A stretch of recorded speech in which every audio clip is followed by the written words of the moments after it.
El capítulo 15 que leímos y estudiamos en el estudio anterior, que usted lo encuentra aquí mismo en el playlist, el libro de Apocalipsis. Ahí hay un podcast donde usted encuentra todos los estudios anteriores al capítulo de hoy. Ese capítulo, el 15, es el preludio, es la introducción para este capítulo 16. Entonces, cuando los estudiamos, debemos de estudiarlos juntos, ya que son uno solo en el sentido del mensaje. Todo lo que hoy vamos a estar estudiando ocurre en un templo, en el templo del cielo. En el libro de Apocalipsis se han mencionado dos templos. Uno, el templo en la tierra y el otro, el templo en el cielo. Hoy, la mayoría de lo que va a suceder en el estudio de hoy, que vamos a estar entrando en unos minutos, será en el templo del cielo. Y al igual que el capítulo 15, el capítulo 16 también tiene un paralelismo con el Antiguo Testamento, con algunas profecías y algunos hechos ocurridos durante la historia del pueblo de Israel en el Antiguo Testamento. E inclusive algunas palabras son las mismas palabras que se usaron en momentos específicos de cumplimiento de palabra de Dios en el Antiguo Testamento, como por ejemplo con las plagas de Egipto. Vamos a ver paralelismos con las plagas de Egipto en varias oportunidades durante este estudio. Y quisiera leer para ustedes un verso que está en los Salmos capítulo 2, del verso 2 al 6. Dice así: se levantarán los reyes de la tierra y príncipes consultarán unidos contra Jehová y contra su ungido, diciendo: rompamos sus ligaduras y echemos de nosotros sus cuerdas. El que mora en los cielos se reirá, el Señor se burlará de ellos. Luego hablará a ellos en su furor. Pero yo he puesto mi rey sobre Sión, mi santo monte.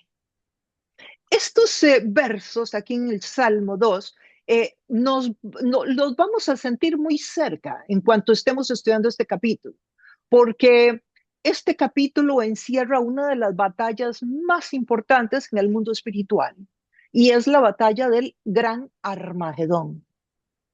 Entonces vamos a entrar a un capítulo muy intenso de una gran batalla espiritual, de una gran guerra espiritual, y que se llevará a cabo además en un lugar histórico, o sea, un lugar que existe aquí en la tierra.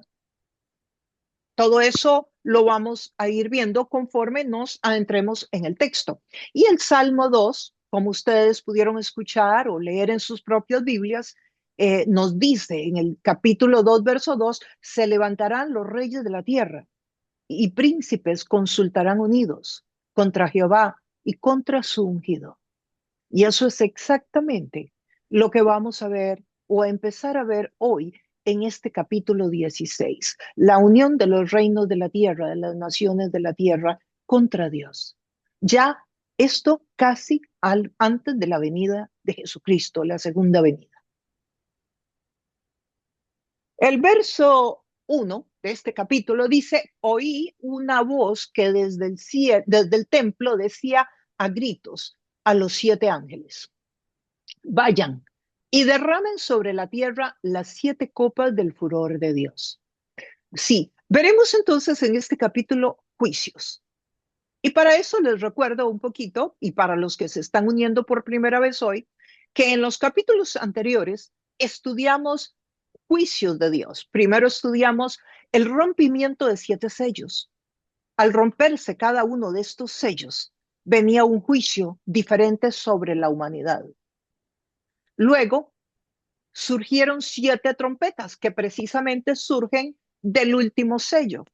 Y de esas 7 trompetas, vimos que también cada vez que un ángel soplaba una de estas trompetas, venía un juicio diferente sobre la tierra.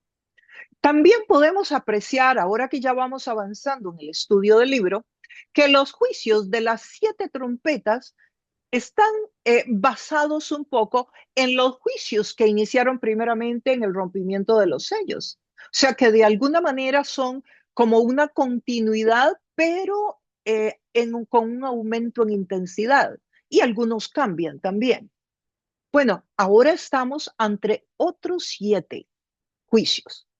Pero acá los juicios no son sellos que se rompen ni trompetas que se suenan. Ahora son copas que se derraman, vasijas que se derraman, también podríamos decir. Y estas vasijas contienen algo. Y eso que contienen estas vasijas es lo que tú y yo vamos a estudiar en el día de hoy. Ahora, en los juicios anteriores, los 7 sellos que se rompieron, las 7 trompetas que se sonaron, los juicios tenían una intención muy definida, muy contundente, que la pudimos ver, la estudiamos, la mencionamos en varias oportunidades, que era persuadir a todos aquellos que se habían quedado en la gran tribulación para que se volvieran a Dios, tuvieran la oportunidad de ser salvos. O sea, que tenían un propósito evangelístico, misionero, podríamos decir. Bueno, resulta que estos 7 sellos que vamos a estar estudiando hoy no tienen un propósito misionológico. No tienen como intención persuadir al ser humano para que se vuelva a Dios. ¿Por qué? Porque estos juicios tienen como propósito desahogar la ira de Dios sobre la humanidad, ya el juicio de Dios para acabar con la humanidad que ha quedado y que no quiso reconocerlo como Dios a pesar de todo lo que sufrieron durante la gran tribulación, a pesar de todos los recursos que Dios tuvo que usar para persuadirlos, estos no lo aceptaron. Y además se dejaron marcar por la marca de la bestia del anticristo, que se le llama bestia. Ustedes recordarán que en este estudio de Apocalipsis se mencionan 2 bestias, la primera bestia y la segunda bestia. La primera bestia salió del mar, la segunda bestia salió de la orilla del mar.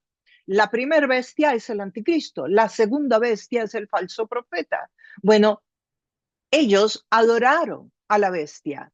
Se está refiriendo al anticristo.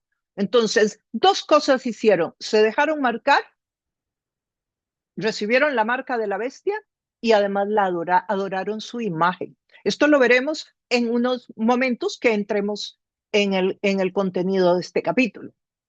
Dice que oí una voz que desde el templo decía a gritos a los 7 ángeles. Cuando se menciona acá el templo, estamos de nuevo hablando del templo en el cielo. Sí, en este capítulo el templo está en el cielo. Y decía a gritos, es muy posible que esta voz sea la de Dios. No lo podemos decir, afirmar, pero podemos especular que hay muchas posibilidades de que sea la de Dios. Y dice que le grita a 7 ángeles. Vayan y derramen sobre la tierra las 7 copas del furor de Dios. Por eso les decía que están contenidas de la ira de Dios. Y vean el rol tan importante que juegan los ángeles. Estos gritos van para ángeles. Los ángeles juegan un rol importantísimo, como mencioné en el estudio anterior, no tanto, no solamente, perdón, en el Nuevo Testamento, sino que también en el Antiguo Testamento. La noticia a la Virgen María se la da un ángel, es un ángel el que le habla a Felipe, es un ángel el que le habla a aquel hombre que fue soldado, que Pedro va y lo visita, ¿no? Y que viene entonces esa puerta que se abre a todos los gentiles. En fin, los ángeles son muy usados en todo el compendio bíblico. Bueno, aquí en el libro de Apocalipsis continúan siendo muy usados.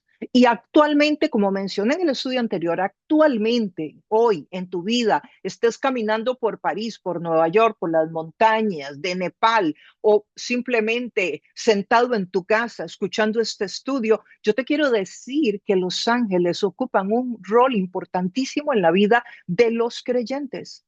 Muy importante. Es importante que nosotros tengamos conocimiento de eso, pero no le podemos pedir a los ángeles, no le podemos rezar a los ángeles, no les podemos dar órdenes a los ángeles. Los ángeles están para servir a los creyentes, pero la oración nuestra siempre tiene que ser a Jesucristo. Nosotros le pedimos a Dios y Dios se encarga de darle órdenes a los ángeles. Ellos no están para que les demos órdenes. No es así como funciona el reino de Dios.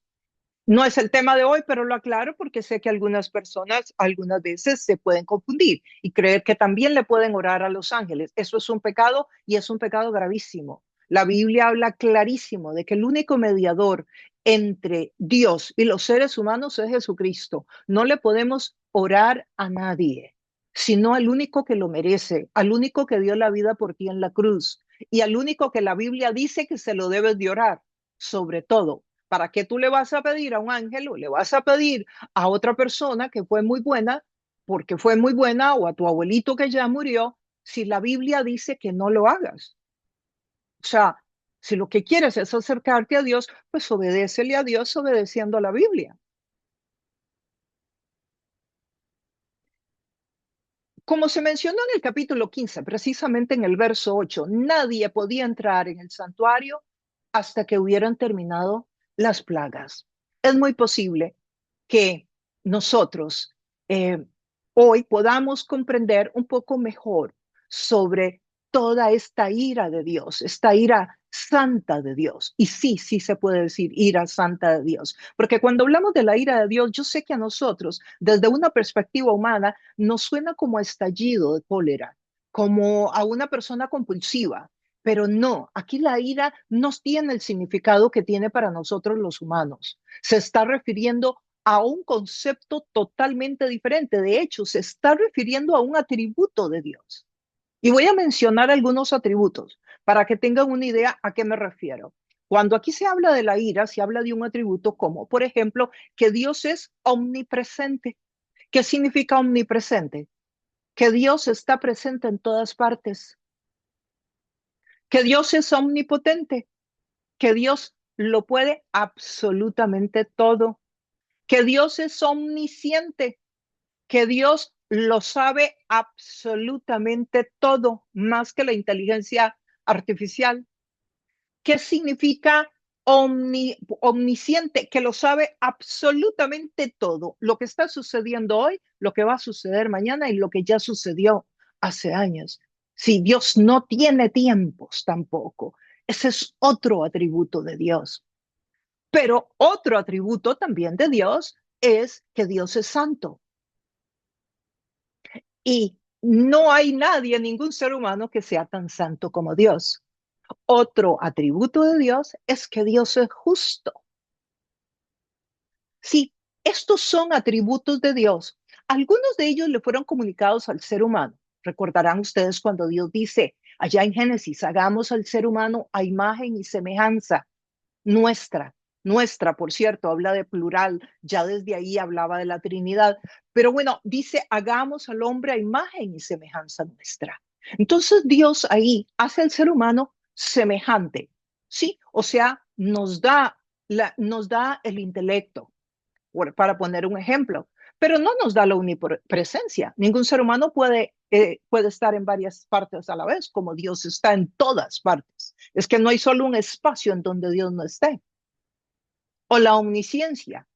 El ser humano puede adquirir una cantidad intelectual, puede ser una persona con un cierto conocimiento, pero no es una persona omnisciente.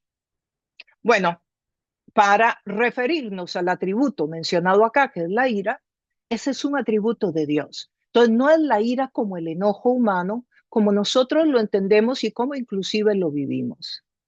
Ahora, no estoy diciendo que Dios no viva un enojo, porque lo vimos en Jesús, que era 100% Dios y 100% humano, y en el templo, allá en Juan capítulo 2, si mal no recuerdo, 6, tiró todas las mesas en el templo porque los encontró haciendo del templo un lugar de paganos, haciendo del templo una venta, un mercado público verdaderamente, y tiró todas las mesas. Y ahí el sentimiento expresado por Jesús fue enojo. Y usted dirá, bueno, Jesús era hombre, sí, pero era Dios también. Y era 100% las dos cosas. Y al mismo tiempo, ¿cómo es eso? Bueno, eso no lo podemos entender. Nuestro entendimiento es finito. Precisamente a eso me refería cuando explicaba que no es un atributo del ser humano la omnisciencia. Nosotros no podemos entender a Dios porque Dios es, pero por mucho, más avanzado que nosotros en todos los aspectos. La ira es uno de esos atributos que es mencionada acá y por lo que vienen estos juicios a la humanidad, porque así como Dios es misericordioso, también es santo. Entonces, estas dos cosas juntas que traen que haya juicios. ¿Por qué? Porque Dios no puede estar, ni ver, ni aceptar el pecado. Esto es muy importante. Dios no puede aceptar el pecado. Por eso es que el creyente, tú y yo, y el que esté escuchando hoy esta enseñanza, tenemos que reconocer que Jesús es Dios y que vino a la tierra a morir por nosotros a una cruz, por nuestros pecados, y que resucitó al tercer día. Ese acto de fe, de creer que Jesús es Dios y que hizo eso por ti en la cruz, ese acto de fe te hace a ti salvo. Y eso es ahí donde viene la salvación a nuestra vida. Y es ahí donde nosotros somos justificados. Y ya no hay pecado en nosotros. Usted dirá, pero ¿cómo? Si uno sigue pecando, los cristianos pecamos. Claro, los cristianos pecamos, pero ya Jesús llevó el pecado tuyo. Desde antes de que conocieras a Cristo y tuvieras un encuentro con Él, el pecado de hoy y el pecado del futuro. Entonces, cuando tú y yo muramos y nos presentemos delante de Dios, Dios no verá el pecado en nosotros porque ya Cristo pagó el precio que correspondía a una persona que hubiera pecado como pecamos tú y yo. Y eso, esa santidad, es la que nos permite estar en la presencia de Dios. Si Dios no puede aceptar a alguien en pecado, por eso Jesús tuvo que morir por ti y por mí. Por eso este acto maravilloso, por eso este gran misterio tan difícil de entender para el ser humano. Pero siempre recuerda que el misterio de Dios no es para que el ser humano lo entienda, es para que el ser humano lo acepte. Y eso es fe. Si pudiéramos entenderlo, no tendríamos que usar la fe. Y la Biblia diría, cuando entiendan el Evangelio serán salvos. Pero la Biblia no dice cuando lo entiendan. Dice cuando lo crean, cuando lo reciban por fe. Entonces al reino de Dios se entra por fe, no por entender. Porque no vas a poder entender. Nos cuesta a los que estamos sumergidos en el estudio bíblico, entender todos los misterios, cuanto más a alguien que ni siquiera conoce la Biblia. Entonces no puedes esperar entender el Evangelio para empezar a caminar con Jesús. Tienes que hacerlo hoy, tienes que hacerlo ya y tienes que hacerlo sin haber entendido. El verso 2 dice, el primer ángel fue y derramó su copa sobre toda la tierra. Y entonces a toda la gente que tenía la marca de la bestia y que adoraba su imagen, le salió una llaga maligna y repugnante. Aquí viene este primer ángel y derrama sobre la tierra. ¿Qué derrama? Derrama esta enfermedad. ¿A sobre quiénes? Esto es muy importante. Dos son los recipientes. Los que tenían la marca de la bestia, o sea que durante la gran tribulación se la habían dejado poner, o los que adoraban la imagen de la bestia, al anticristo. Esos son las personas sobre quienes es derramada esta copa de ira de Dios, que es un juicio. Cuando hablamos de esto, estamos hablando de juicios de Dios sobre las personas. Aquí encontramos un paralelismo muy interesante con Éxodo 9, que les mencionaba anteriormente, con las plagas. Éxodo 9, verso 10, con la sexta plaga precisamente, que la palabra en griego es absceso, úlceras. Se les hizo úlceras en el cuerpo, muy dolorosas. El segundo ángel derramó su copa sobre el mar, y el mar se convirtió en sangre, como la de una persona muerta, y murió todo ser viviente que había en el mar. Absolutamente todo lo que había dentro del mar muere, y el agua del mar se pone roja. Trata de imaginarte esto. ¿Qué escena tan aterradora está viviendo esta gente? Le va a tocar vivir a los que se queden en la gran tribulación porque no quisieron creer el Evangelio. El derramamiento de la segunda copa, entonces, ¿qué es? muerte, muerte en el mar. Imaginémonos por un momento a una persona que está muriendo, está desangrándose y está su cuerpo ahí entre ese charco de sangre. Bueno, esa es la imagen que nos quiere dar este texto. Así será el agua del mar y todo lo que hay ahí morirá. Se parece un poco a cuando se tocó la segunda trompeta de los juicios que mencionaba en Apocalipsis y que estudiamos en el Apocalipsis capítulo 8, versos 8 y 9. En Egipto, si recordamos, cuando el agua se convirtió en sangre fue solo en los ríos, no en el mar. Pero aquí, en cambio, fue todo el agua del mar. Y además, en los juicios anteriores que vimos acá en el libro de Apocalipsis, había muerto una tercera parte de la vida del mar. Eso nos dicen algunos de los capítulos anteriores que estudiamos acá, que habían muerto por causa de los juicios de las trompetas. Sin embargo, ahora es toda la población del mar la que muere, absolutamente toda. El verso 4, el tercer ángel derramó su copa sobre los ríos, sobre los manantiales. Entonces, estos se convirtieron en sangre. Oí que el ángel de las aguas decía, justo eres tú, el santo, que eres y que eras, porque has juzgado correctamente. Si la tercera copa derramada es sangre, pero en los riachuelos, en los nacimientos de las aguas bebibles. Esto tiene un paralelismo con las 10 plagas de Egipto también, con la tercera trompeta también, en el capítulo 8, verso 11. A diferencia de la tercera trompeta, que solamente afectó eh, una provisión de agua potable, aquí convierte toda el agua potable en sangre. El ser humano se queda sin agua potable. Ven que esta ira, estos juicios que estamos viendo ya nos hablan de un final, porque el ser humano no puede vivir sin agua y Dios le está quitando el agua. Y está usando elementos naturales. Yo creo que eso es un factor muy interesante. Cuando yo he estudiado Éxodo también, me he puesto a pensar y he estudiado que históricamente algunos de los acontecimientos que sucedieron en las 10 plagas eran acontecimientos que sucedían allá cada cierta gran cantidad de años. Pero Dios hizo que sucedieran ese día, ahí, despuesito de que Moisés daba la orden. Entonces, yo creo que no debemos, no estoy afirmando, aclaro, pero yo creo que no debemos de dejar de lado la gran posibilidad de que Dios pueda usar eventos naturales para cumplir los propósitos en el final de sus tiempos y para traer juicios sobre la humanidad. Sobre todo porque hemos estudiado la palabra juicios en el estudio anterior. ¿Recuerdan? Hicimos la diferencia entre una tentación, una prueba y un juicio. Y lo repaso un momento para ustedes. Una tentación es cuando la tentación viene del diablo.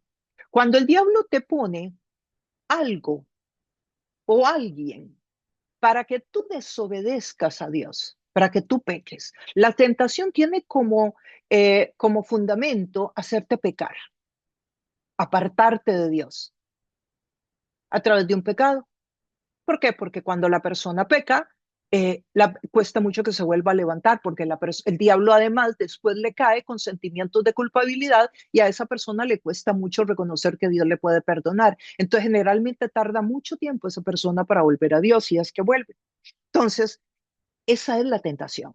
Entonces, la tentación viene del diablo y tiene como propósito hacer que el ser humano caiga en pecado y se aleje de Dios. La prueba viene de la vida. Viene de la vida. La vida tiene momentos difíciles por los que todos pasamos, seamos creyentes o no seamos. A todos se nos muere un día la mamita. A todos pasamos dificultades en el trabajo. Todos pasamos momentos de angustia. Todos pasamos enfermedades, todos vamos a tener que morirnos un día. Sí, no importa de qué religión, no importa de qué fe usted sea. Ok, pero esos momentos difíciles de la vida son una prueba cuando tú pasas por ellos y Dios lo permite, porque Dios lo podría evitar, pero no lo evita. Pero esa prueba, si tú la sabes manejar y tienes la relación con Dios, el conocimiento de la palabra, que te da una cierta madurez espiritual, tú pasas por esa dificultad de la vida, pero esa dificultad de la vida no te tumba, no te destruye, no te gana la batalla. Si tú pasas por la prueba, pero tú la vences y cuando sales al final de ese túnel, sales hecho una mucho mejor persona de cuando entraste. Sales con una mayor luz en tu vida, con una mayor capacidad para enfrentar los problemas y desafíos de la vida. Sales con una fortaleza mayor. Entonces, esa es la prueba. La prueba es una situación que dependiendo de si usted aprende o no aprende a bailar con ella, puede que le maje los pies o puede que no, pero usted es el que decide. Pero la música la toca el mundo. Y no me refiero al mundo de pecado, sino las realidades de la vida. Pero está en usted como usted lo enfrente.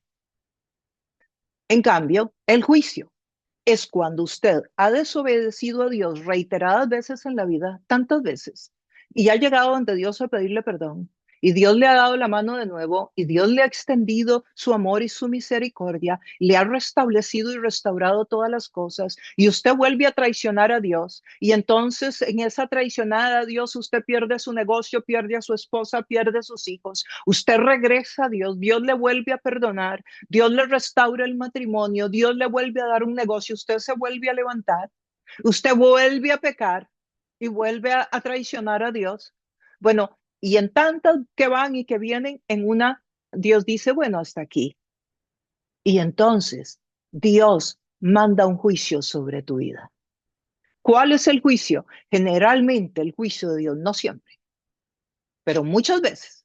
El juicio de Dios es que Dios permite que tú te vuelvas esclavo de aquello por lo que lo traicionaste. Di que lo que tú traicionabas a Dios era por el alcohol. O sea, Dios liberaba el alcoholismo y tú luego vuelves a empezar a coquetear con el alcohol, sabiendo que es una inconsistencia en tu vida, sabiendo que por el alcohol has perdido todo el trabajo de tus años, sabiendo que por el alcohol has perdido la familia, sabiendo que por el alcohol has perdido el hígado, pero tú vuelves a coquetear con el alcohol. Bueno, llega un día donde Dios dice, bueno, hagámoslo, dejémoslo ir y te vuelves esclavo del alcohol y ahora no podrás salir. Eso es un juicio de Dios. Cuando nosotros estamos ante una tentación, ¿qué es lo que hay que hacer? Huir, correr para la derecha, para el lado opuesto donde esté. Si la tentación está a la izquierda, usted huye para la derecha. Eso es lo que hay que hacer con la tentación, que no hay otra. Así es, eso dice la escritura. Pero claro, yo lo estoy diciendo en una versión muy amplificada. Luego, si es una prueba, ¿qué es lo que hay que hacer? Bueno, sentarse y conversar con ella y analizarla y decir, bueno, ¿qué es esta situación que estoy viviendo? ¿Cómo es que tengo que pasarla? ¿Qué debo hacer para pasarla bien? ¿Hasta dónde le permito que afecte mi vida y mi sueño en las noches? ¿Y cómo hago para pasar por acá sin dejar de obedecer a Dios? Para salir de aquí mucho mejor de cuando empecé. Así es la prueba. ¿Y el juicio? ¿Qué haces en un juicio? Doblar rodillas. En un juicio ni te agarras con el diablo porque no vino del diablo. En un juicio ni te pongas a pedirle a Dios porque fue Él quien te lo envió. En un juicio lo único que puedes hacer es doblar rodillas y pedirle a Dios misericordia para que levante el juicio sobre tu vida. Y tú dirás, Alexander, ¿cómo sabes eso? Porque veo a los profetas. Porque cuando leo la vida de los profetas, puedo ver cómo ellos manejaron los juicios. Puedo ver cómo ellos le pedían al pueblo de Israel que manejara los juicios. Arrepiéntete y vuélvete a Dios y Dios restaurará tu tierra. Siempre que Dios le mandó juicios al pueblo de Israel por desobediente, por contaminarse con los pueblos vecinos, por asociarse y casarse con las señoras del pueblo de al lado, por andar haciendo todas esas cositas, siempre los profetas guiaron al pueblo a que se doblaran rodillas y pidieran misericordia a Dios. ¿Qué hizo David cuando pecó? ¿Se acuerdan? Y le cayó un juicio a quién, a David. ¿Y qué le pasó? Su hijo murió. El fruto del adulterio, David, el niño muere. ¿Y qué hizo David? ¿Se peleó con Dios? ¿Se agarró con el diablo? ¿Le oró a Dios? No, se vistió de cilicio, ayuno y oración, se vistió de cilicio, reconoció su pecado y pidió misericordia. Y Dios le dio la mano de nuevo. Entonces, si estás en un juicio, misericordia. Esa es la llave para salir del juicio. Y cuando Dios quiera, te lo quita. Así que cuando nosotros estudiamos, volviendo al texto, el verso 4, donde dice que este ángel derramó su copa sobre los ríos, y luego dice que el 5 dice, y oí que el ángel de las aguas decía, justo eres tú, el santo que eras y que eras, porque has juzgado correctamente. Perdón, está reconociendo que Dios es santo y que Él es digno y que lo que Él hace es justo. Lo que Dios hace es justo, aunque tú no lo entiendas, aunque yo tampoco lo entienda. Pero si Dios lo hace, es justo. Eso se llama la soberanía de Dios. Eso se llama la soberanía de Dios. La tercera copa entonces fue de sangre y fue sobre todas las aguas de los ríos, pero también de las nacientes. Nos vamos al verso 6 y dice, ellos derramaron la sangre de creyentes y de profetas, y tú les has dado a beber sangre como se lo merecen. Oí también que del altar se respondía, así es, Señor Dios Todopoderoso, verdaderos y justos son tus juicios. Qué interesante, ¿verdad? Y qué montón tenemos que aprender y qué lejos estamos de ese crecimiento, por lo menos yo, de que cuando a uno le pase una situación adversa en la vida, poder estar con esa certeza, con esa seguridad de decir, Señor, tú eres justo. Y si yo estoy pasando por aquí, justos son tus caminos y justo es lo que tú estás haciendo. Pero con cuánta ligereza, ¿verdad? Cuando nos duele una gripe, nos pica una mosca y ya estamos nosotros reclamándole a Dios, pero ¿por qué a mí? Si yo que soy tu hija amada, yo que me porto tan bien, yo que vivo en santidad, yo que me leo la Biblia todo el tiempo, yo que te sirvo, ¿por qué a mí? Yo creo que debemos de llegar a una madurez tal como la que tenía Job y que la expresa su libro en el Antiguo Testamento. Él es Dios y Él hace con todo, incluyéndome a mí, como a Él le parezca. Eso es la soberanía. Ese es el Dios que tenemos que llegar a conocer. A ese nivel de espiritualidad debemos de llegar. Eso es madurez espiritual. Imagínense usted a Juan escribiendo este libro en la isla de Patmos hace más de 2000 años, prisionero, sufriendo en esa isla y ahí estaba recibiendo esta revelación. Juan, el apóstol amado, le decía a Jesús, había sufrido con Jesús, había predicado el Evangelio, había servido al Señor, había consagrado su vida al Evangelio y ahora estaba preso para morir en una cárcel, escribiendo este libro para otros, porque él ya ni siquiera lo vería, porque a estas alturas ya Juan tenía más de 90 años posiblemente. ¿Por qué Juan no diría en medio de esta revelación, pero por qué me la das ahora? ¿Ahora que me voy a morir? ¿Por qué no me la diste antes? ¿O qué me dices tú de un Pedro que nos cuenta la historia, que cuando a Pedro lo fueron a llevar al martirio, lo iban a crucificar y se volvió y les dijo, no me crucifiquen como a mi maestro porque no soy digno. Y pidió que lo volvieran de cabeza en la cruz y le pusieron fuego de la cara para arriba. Porque un Pablo No llegó y le dijo, ¿por qué a mí? ¿Por qué a mí me salen escamas y tengo esta enfermedad en los ojos? Cuando yo hago tantísimos milagros y tanta gente se sana. Podría haberle reclamado, ¿verdad? Pero no ninguno, porque todos entendían la soberanía de Dios. Eso es la justicia de Dios, esa es la soberanía de Dios. Y yo sé que aunque este mensaje que estoy hablando no lo llegamos a entender a cabalidad y posiblemente yo de primera, eso es lo que dice la palabra. Ese es el lugar hacia donde debemos de estar caminando. A ese nivel, a ese nivel de la estatura de Cristo, es a donde debemos de llegar. Que Jesús tampoco le reclamó al Padre. Le pidió que le quitara la copa si era posible, pero no le reclamó. No le dijo, yo no lo merezco.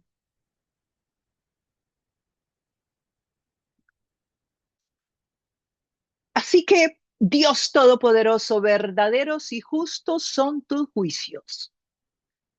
Continúa dándonos una explicación de por qué Dios trae este juicio. Y es porque ellos derramaron la sangre de los santos y de los profetas. ¿A qué santos? Usted dirá, ¿a San qué? ¿A San Juan? ¿A San Pedro? No, no, no, no, no, no. La Biblia no menciona a ninguno de los apóstoles como santos diferente de todos los demás creyentes. La palabra santos es una palabra en la Biblia para toda persona que es creyente. Todos somos santos. El tema de esa santidad y de canonizar, etcétera, eso surge en la Iglesia Católica, pero eso no está en el texto bíblico.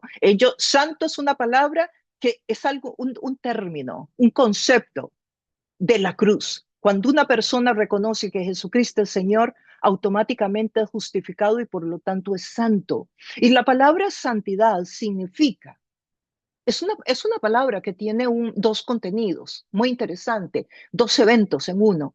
Significa apartado para Dios, apartado, alguien que es apartado, que se separa del uso ordinario, como si usted tuviera un vaso y usted dice, este vaso ya no es más para que cualquiera tome, este vaso de aquí en adelante es solo para tomar el jugo de naranja. Ese vaso es apartado. De esa manera el creyente es apartado para un propósito, para el uso exclusivo de Dios. Ese es el segundo evento. Entonces el vaso es apartado de todos los demás vasos de su cocina y ahora es consagrado para el uso del jugo de naranja. Usted ha sido apartado del mundo y consagrado para el uso de Dios. Eso significa la palabra santo y es para todos los creyentes, no solamente para 12 o para unos cuantos o para los que un ser humano decida. El que decide quién es santo y quién no es santo es el que está sentado en el trono y el Altísimo, el Cordero inmolado, no un ser humano. Es una barbaridad que un ser humano se atreva a creer que puede decir quién es santo. O sea, a mí me parece una barbaridad. O sea, es que ni me cabe en la cabeza como alguien que se atreve. Así que vi con un comentarista muy conocido, dice que para ser más exacto, la frase que dice aquí el ángel en cuanto a que verdaderos y justos son tus caminos, es el castigo corresponde al crimen. O sea, estos juicios que están llegando sobre estas personas corresponden al crimen porque habían matado a todos los santos. ¿Qué santos? Los santos son aquellos creyentes que se habían convertido durante todo el sufrimiento de la gran tribulación. A ellos se refiere. El cuarto ángel, nos dice el verso 8, derramó su copa sobre el sol, al cual se le permitió quemar con fuego a la gente. Todos sufrieron terribles quemaduras, pero ni así se arrepintieron. En vez de darle gloria a Dios, que tiene poder sobre estas plagas, maldijeron su nombre. Mire usted, qué interesante la conducta del ser humano. Esta copa entonces es un fuego, pero un fuego que quema. Recordamos que en las plagas anteriores, en los juicios anteriores, el sol se había oscurecido. Ahora no es que se oscurece, ahora es que quema a los seres humanos. Ahora, si usted se pregunta que si los cambios climáticos que estamos viviendo hoy día podrían ser un antecedente para estos juicios, yo diría que perfectamente podemos considerarlo. y estar observando. No lo podemos asegurar porque la Biblia no nos da espacio para asegurarlo. Y no podemos agregarle ni quitarle una coma a este libro de la profecía. Pero podemos pensar, podemos reflexionar, podemos suponer y podemos poner nuestras suposiciones en remojo y tenerlas ahí en la repisa para ir a ellas de vez en cuando de acuerdo a lo que vamos observando de lo que va cambiando en el mundo. ¿Que Dios puede usar los elementos naturales para el cumplimiento de las profecías? Claro que sí, y los usa muchas veces. ¿Recuerdan con el profeta Elías y la lluvia? Dios quitó la lluvia, Dios puso la lluvia. Dios usó la lluvia para un juicio. Claro que Dios puede usar los elementos naturales, está bíblicamente probado. Lo que no podemos es afirmar que en los tiempos finales los va a usar, pero perfectamente puede usar todo el caos que está viviendo el planeta. La Biblia dice, ¿recuerdan que la naturaleza gime para ser redimida? O sea, aún la naturaleza sufre las consecuencias del pecado y ella también quiere ser redimida.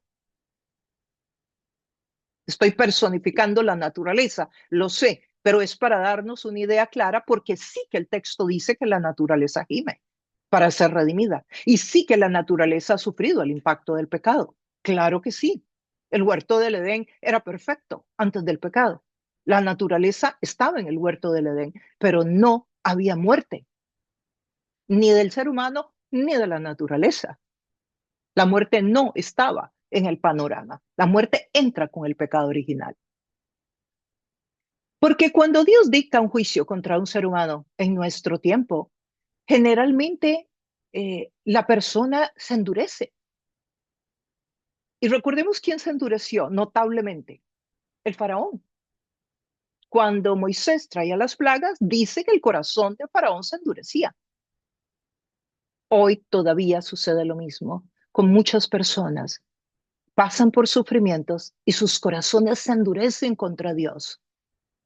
Se alejan más de Dios, se enojan más con Dios en lugar de que el sufrimiento los sensibilice, los suavice, los lleve a una posición más vulnerable para reconocer la necesidad de Dios. No, son personas que muchas veces pasan enojadísimas con Dios, enojadísimas toda su vida, reclamándole, odiándolo, enojándose.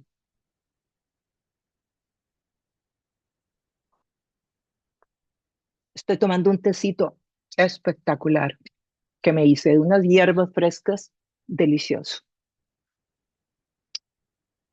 Así que examinémonos cómo manejamos nosotros las situaciones de la vida y cómo podemos ayudar a alguien que está bajo los juicios de Dios. Porque de eso se trata, aprender la palabra, que seamos las manos, los brazos de Dios para otros. Que esta palabra la manejemos, la digiramos, la conozcamos, la meditemos, pero que también vayamos y extendamos este conocimiento a otros para que muchos más sean salvos. La fe es un movimiento, querido amigo y querida amiga. La fe es un movimiento. Y para que se mueva, usted tiene que llevar la verdad a otro. Así es como funciona. Es como un río que se abre camino en las montañas hasta llegar al mar. Cada creyente contribuye con un granito para que el movimiento de la fe continúe. Porque para que tú y yo estemos hoy escuchando la palabra, hace 100 años, alguien tuvo que haberla predicado. Para que tú y yo estemos leyendo la Biblia hoy en un texto, hace 100, 150 años, 300, 500 años, alguien tuvo que haberla imprimido. Ese es el movimiento de la fe, donde cada creyente y cada generación colabora para que el movimiento continúe. El verso número 10 dice, y el quinto ángel derramó su copa sobre el trono de la bestia. Opa, llegaron los ángeles al trono de la misma bestia. ¿Quién era la bestia? El anticristo. Cuando no dice primera o segunda, es el anticristo, la primera bestia. Entonces el reino de la bestia, o sea, ya tenía un reino. Opa, tenía un reino, miren. Entonces el reino de la bestia quedó sumido en la oscuridad. Y es que El reino de Satanás ya está.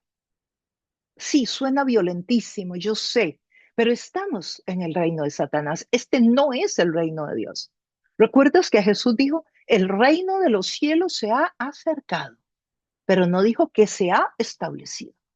¿Por qué? Porque el reino de Jesús se establece en la segunda venida de Cristo.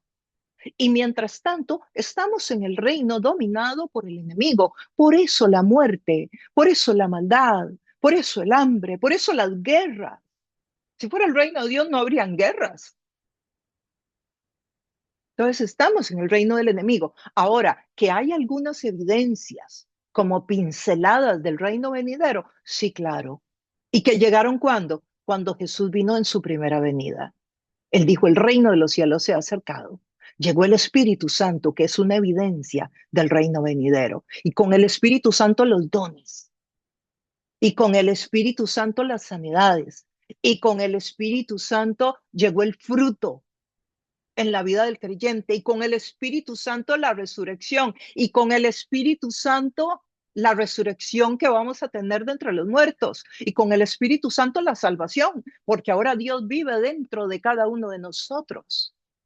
Ya no está en un lugar específico geográfico.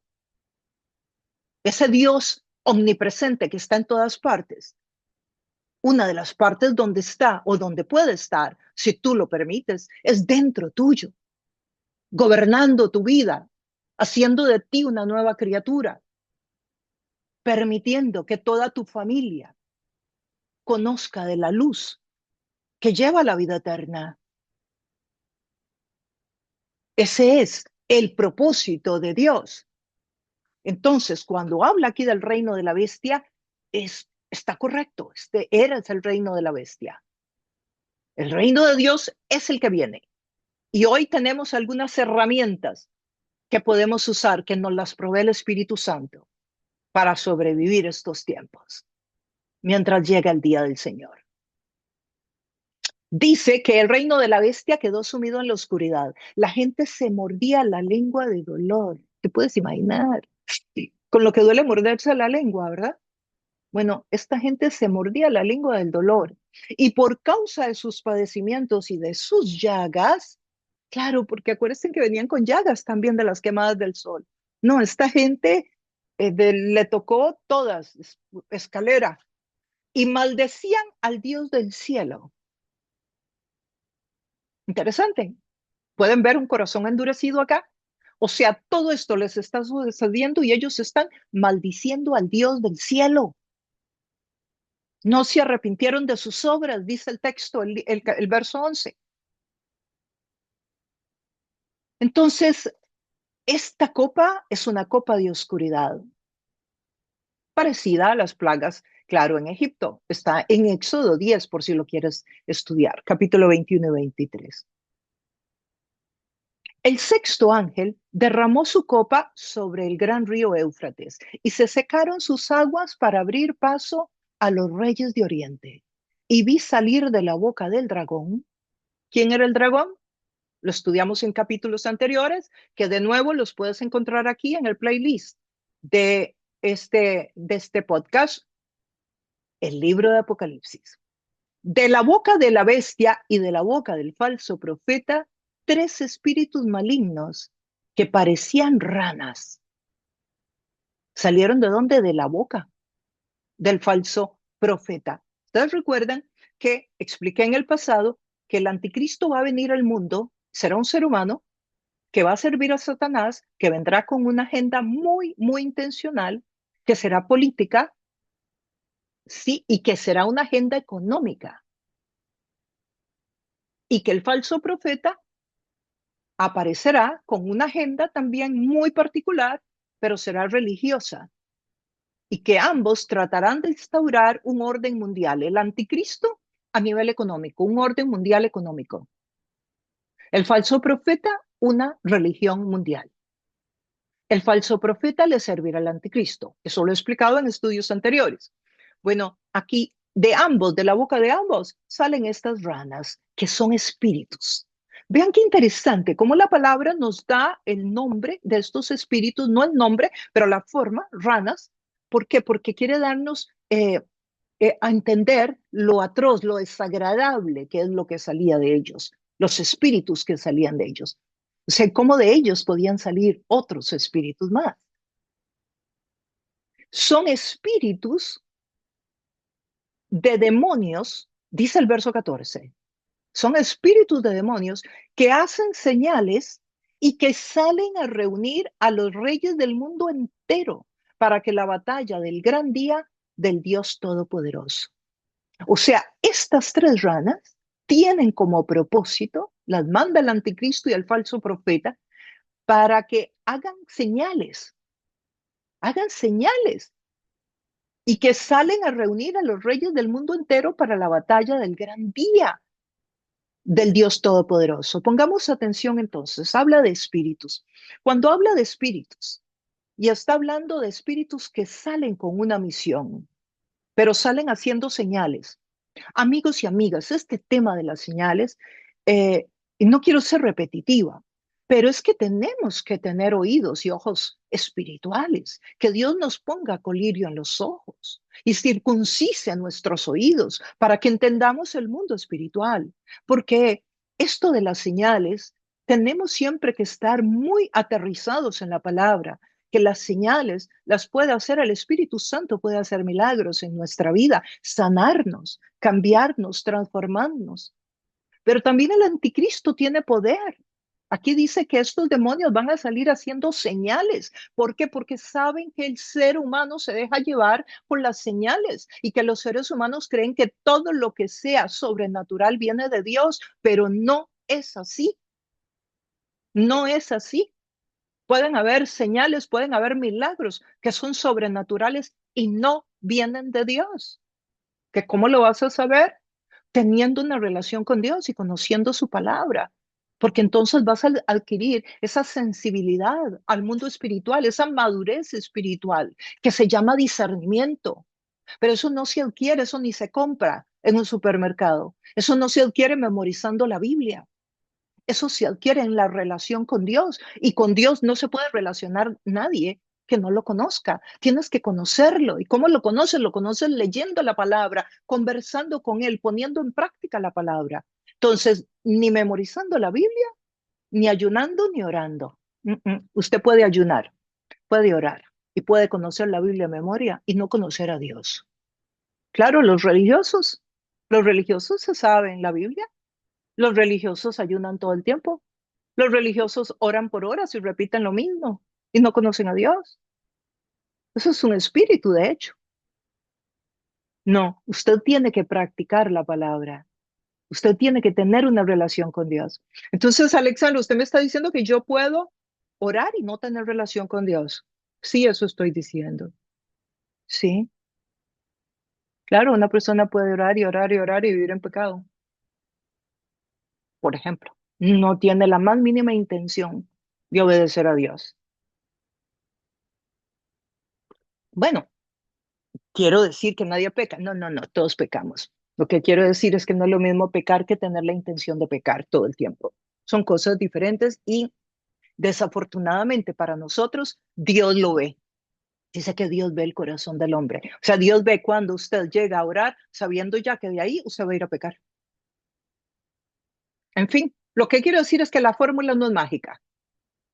No es mágica.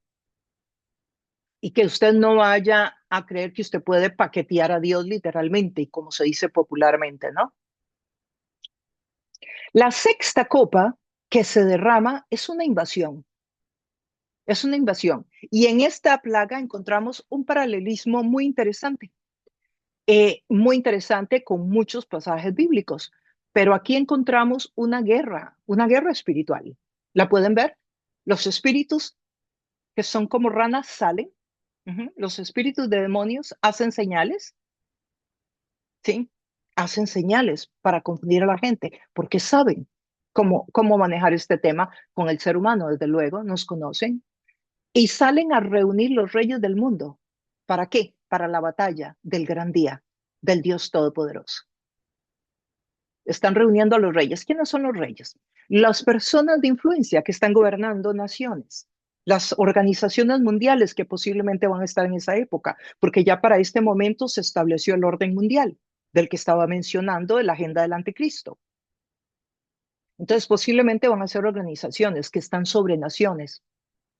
Y usted dirá, ¿cómo va a ser eso?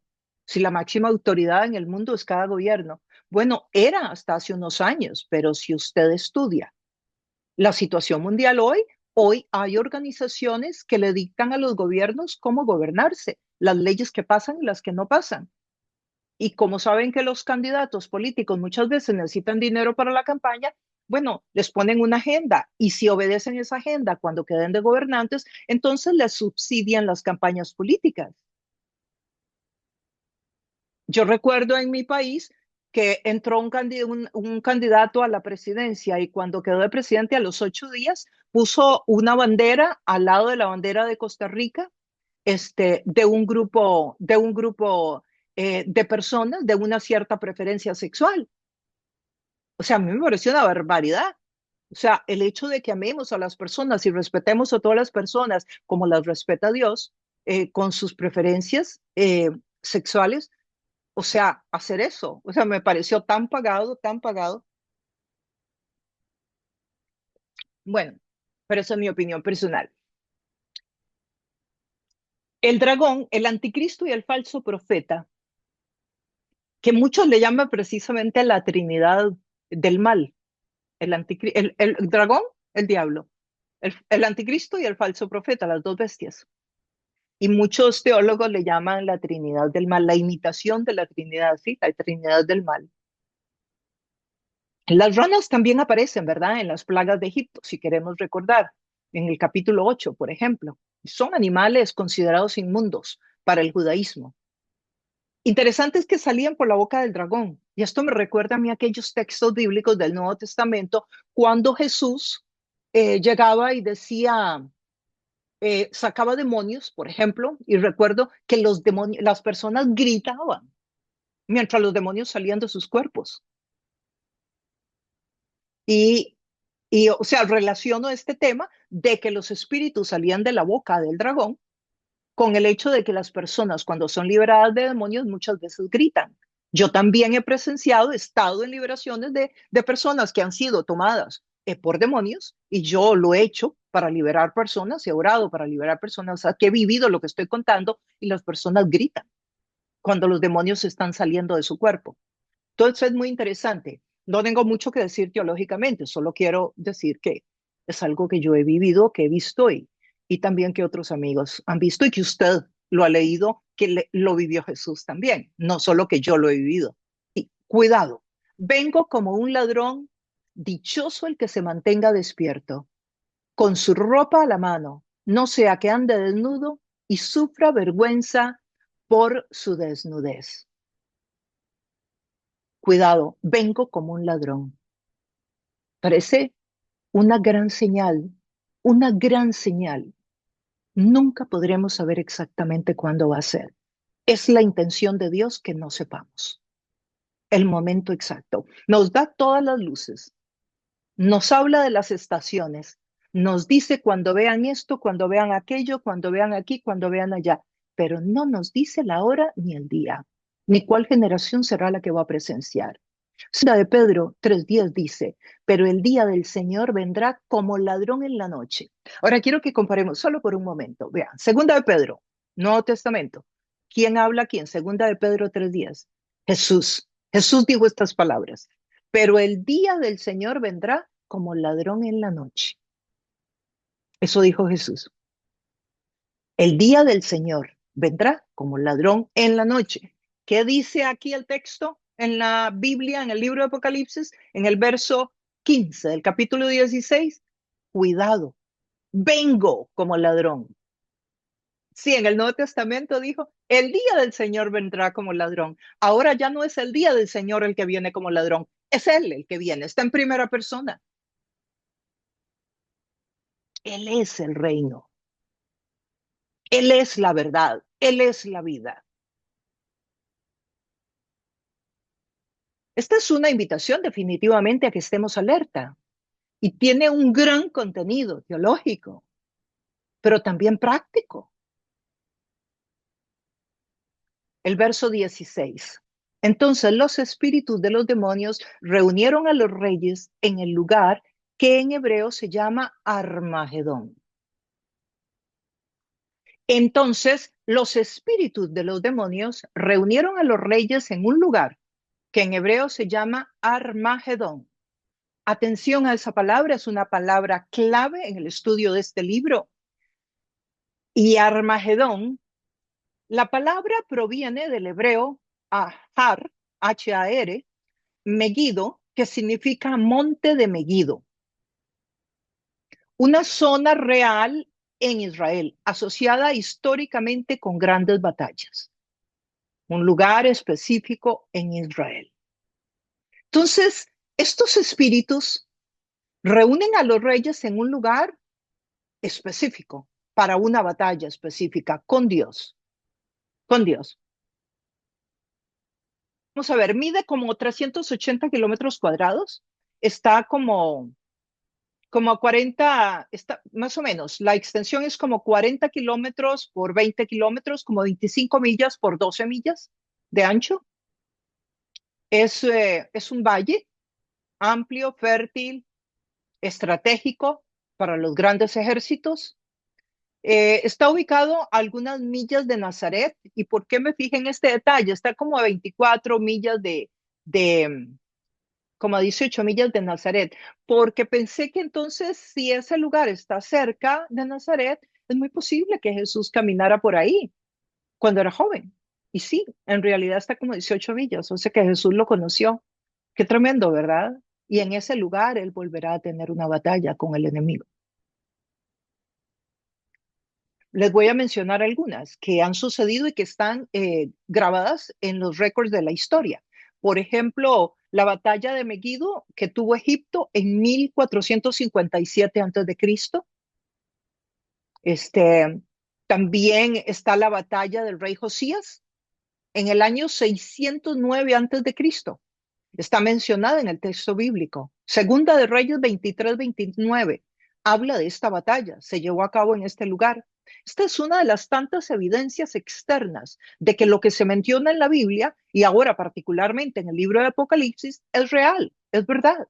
El Armagedón, Har Megiddo, existe y existe hoy día en Israel. Y usted va a Israel y puede pedirle al turismo que le indiquen dónde está o a su guía turista y que lo lleve. Existe. Y estas guerras que estoy mencionando tomaron lugar ahí. Por ejemplo, una de las que más me encanta es la de Jueces 4, cuando Débora y Barak, ellos derrotan a un ejército enemigo. Eso está ahí entre Jueces 4 y 7, están esas dos guerras. Pero la de Débora está ahí en el 4. Débora y Barak. Débora era una juez, mujer, una de las jueces de Israel, que era mujer, y iba a una batalla, y Barak era el hombre de armas del ejército. La Primera Guerra Mundial, en 1918, derrota al Imperio Otomano, precisamente ahí. Y eso que la Biblia no enumera todas las batallas que han sucedido, sino las que tienen relevancia teológica, como todos los asuntos en la Biblia. La Biblia no menciona todo lo que sucedió. La Biblia menciona los asuntos relevantes para la perspectiva teológica, para el plan de redención, para que lo podamos entender. De lo contrario, la Biblia sería un libro grandísimo, ¿no? Pero definitivamente este lugar es un lugar estratégico para la guerra, como pueden ver. Y es el lugar que está mencionado acá en el texto. Ahora quiero leer para ustedes Zacarías. Zacarías 14, verso 1 al 3. Dice aquí, el día de Jehová viene.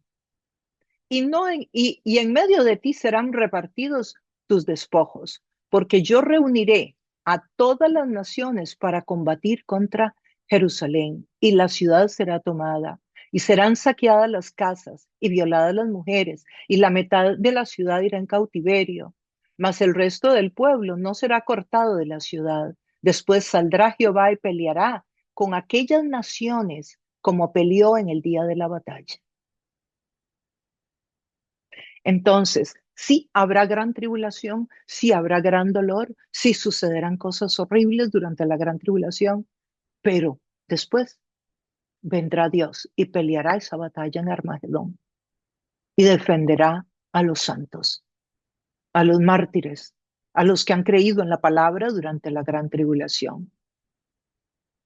Y el séptimo ángel, estoy en el verso 17, derramó su copa en el aire y desde el trono del templo salió una gran voz que decía, está hecho. Y hubo relámpagos, estruendos, truenos y un violento terremoto. Nunca desde que el género humano existe en la tierra se había sentido un terremoto tan grande y violento. La gran ciudad se partió en tres y las ciudades de las naciones se desplomaron. Dios se acordó de la gran Babilonia y le dio a beber de la copa llena del vino de la ira de su castigo. Entonces huyeron todas las islas y desaparecieron las montañas. Del cielo cayeron sobre la gente enormes granizos de casi 45 kilos cada uno y maldecían a Dios por esa terrible plaga. Una copa más, perdón, una copita más, dice, la copa la derramó el séptimo ángel. Y esta copa trajo estruendos, terremotos, truenos, relámpagos, pero sobre todo lo predominante aquí fue el terremoto, que fue un terremoto como no lo hubo nunca antes. Recordamos también que cuando Jesús muere a las 3 de la tarde, tiembla la tierra. Sí, siempre las presencias de Dios han estado acompañadas de situaciones naturales interesantes, pero también nos dice que huyeron todas las islas ante el terremoto. O sea, es una forma de decir que desaparecieron islas, desaparecieron montañas. Tuvo que ser un terremoto, va a ser un terremoto tremendo, tremendo, que va a volver la tierra al revés. Y además cayeron granizos, o sea, algo muy de mucho terror, algo que de verdad nos puede aterrorizar, algo muy grave y muy serio va a acontecer. Un resultado muy catastrófico, muy impresionante. Entonces vendrán juicios sobre la tierra.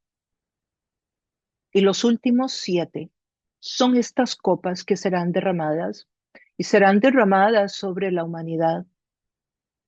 La humanidad me refiero a todos aquellos que quedaron durante la gran tribulación, que no aceptaron a Jesús, pero sí aceptaron la marca de la bestia. Y que Jesús los trató de persuadir. En muchos capítulos anteriores estudiamos a ese Dios persuadiéndolos, tratando de conquistarlos, tratando de enamorarlos, pero nada. Y ahora vemos que ante estos juicios siguen con esa actitud soberbia de no creer. Y no solo de no creer, de blasfemar contra Dios. Dice que maldecían a Dios, aún en estos momentos. Y quiero llevarlos a un momento de reflexión para concluir con este estudio de la palabra de Dios. Hoy día hay tantas organizaciones mundiales tratando de salvar el planeta, las organizaciones climáticas, las organizaciones en pro de la paz, las organizaciones científicas, para mencionar alguna, esas que están observando meteoritos constantemente, sobre todo aquellos meteoritos que ellos que consideran que la órbita podría pasar cerca de la Tierra y si llegaran a tocar la Tierra sería una catástrofe para el planeta, porque hay muchos científicos, ¿sabes?, que están observando a estos meteoritos, que dan no sé cuántas vueltas por millones de millones, pero que en una de esas órbitas podría tocar la Tierra y que sería un desastre para la humanidad. O por ejemplo, este Fórum Económico Mundial que se llama Davos, que fue fundado en 1971 por el señor Klaus Schwab en Suiza. que es un foro donde están líderes políticos, multimillonarios, banqueros, CEOs de grandes corporaciones, los dueños de las empresas tecnológicas que tienen tanto poder hoy día y que se reúnen una vez al año, donde llegan hoy inclusive los gobernantes para discutir agendas, para ver cómo salvan a la humanidad, buscando alternativas y buscando opciones. Y, y yo me pregunto, ¿verdad? Qué interesante, ¿no? Cómo hay tantas organizaciones buscando cómo salvar el planeta. Sin embargo, el texto bíblico nos dice que el planeta está en las manos de Dios y que las cosas se van a acabar y que la tierra será hecha nueva y el cielo será nuevo, o sea, dando a entender que todo será nuevo, porque Dios mismo deshacerá lo que quiere deshacer y construirá lo que Él quiere construir. O sea, que no está en manos del hombre el reconstruirlo, ni el destruirlo tampoco, si Dios no lo permite. Y estas personas, por ejemplo, este Foro Económico Mundial, para poner un ejemplo, ¿no? Se reúnen a dialogar, a buscar alternativas, a analizar la situación del planeta, de las naciones, para ver cómo pueden prever la mortalidad, para ver la natalidad, el impacto de la no natalidad, qué va a suceder, todas las personas mayores, entonces tienen que producir, hacer que los jóvenes se casen, tengan hijos, en fin, todos estos movimientos, todos estos estudios profundos pues es porque hay un grupo de personas que está muy consciente de que el planeta va en deterioro y de que no va a aguantar por mucho tiempo. O sea, todo esto nos tiene que hablar de que estamos cerca de los tiempos finales. Yo no sé qué tan cerca, pero sí quiero decirte que hay organizaciones mundiales que ni siquiera leen la palabra, no son creyentes, pero que ellos olfatean o ellos saben por los estudios y estadísticas y estudios e investigaciones que hacen que sí que el planeta está para acabarse. Y ellos no conocen la palabra. Y nosotros, que somos la iglesia, que sí conocemos la palabra, ¿qué pensamos al respecto? ¿Qué reflexión traemos a la mesa? Y yo te invito a que pienses y te invito a que reflexiones sobre este tema, porque es así como se practica el discernimiento y cómo se desarrolla en el diálogo con la palabra, en el diálogo con compañeros y compañeras que conozcan la palabra y que tengan un nivel de madurez espiritual, no en el diálogo con gente necia que ni entiende, con gente que conoce, que entiende. No tiene que ser profunda, pero es ahí donde se desarrolla el discernimiento que nos va a permitir discernir los tiempos finales y entrar en esta etapa con la paz, la serenidad, reconociendo la soberanía de Dios y con la fortaleza que se necesita para pasar por ahí sin que eso nos derrumbe. Eso o cualquier prueba que venga a nuestra vida, porque no sé qué tan cerca le tocará a la iglesia vivir algunas de estas situaciones, pero ya sea que sean pocas o ya sea que sean muchas, eso está en la mano de Dios. Podemos decir, y algunos tenemos posturas, que no vamos a pasar la gran tribulación, otros que pasaremos solo los primeros 3 años y medio. La gran tribulación es una semana de 7 años, 7 años literales desde la perspectiva humana. Algunas posturas teológicas es que vamos a pasar la gran tribulación, otros que solo pasaremos 3 años y medio y otros que no la vamos a pasar, pero con exactitud, exactitud. No hay un solo texto bíblico que alguien pueda decir, yo tengo la verdad. Entonces, tenemos que estar listos para recibir a Jesús en su segunda venida. Bueno, que el Señor les bendiga, que Dios continúe hablando sobre este tema a tu corazón y que tú lo lleves a la mesa de tu familia, de tus amigos y lo dialogues con otros para ver qué piensan otros, para ver cómo lo ven y para que el movimiento de la fe continúe y tú pongas tu granito de arena. Te recuerdo, si no te has suscrito a este canal, suscríbete. Nos haces bien con eso, porque de esa manera el algoritmo nos ayuda para que esta palabra llegue a muchas personas y muchas familias más, conozcan la palabra de Dios y se alimenten de la palabra de Dios. Y dale un like al estudio de hoy si ya te has registrado. Esto también nos ayuda para que esta palabra continúe moviéndose y llegando a muchos más.